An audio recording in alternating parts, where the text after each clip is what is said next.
Növbədə xəbərçi də Azərbaycan hökuməti bugün Milli Məclisdə hesabat verib. Hesabat təqdim olunan zaman millət vəkilləri və spiker arasında maraqlı bir diskussiya baş verib. Millət vəkili Fazil Mustafa əhalinin az təminatlı hissəsinin Novruz bayramını layiqincə keçirə bilməməsi fikrinə, spiker Oqtay Əsədovun və deputat Siyavuş Novruzovun cavabı özünü çox gözlətməyib. Papağa nəsə qoya biləcək əksər adamların hasarları hündür olduğuna görə, darvazaları çox kilitli olduğuna görə bu papaqlar daha çox o qapılara atılır ki, ora keçmək mümkün olur, hasardan bunu atmaq mümkün olur.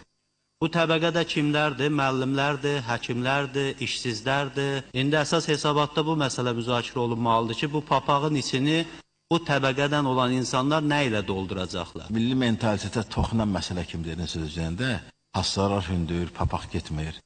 Vaxtilə bacadan da papaq atırdılar. Onda ki, hasar da lazımdır. Bir. İkinci, narahat olma. Hansı qəpək papaq atsın, mən inanmıram ki, sənin papağın boş gəlsin.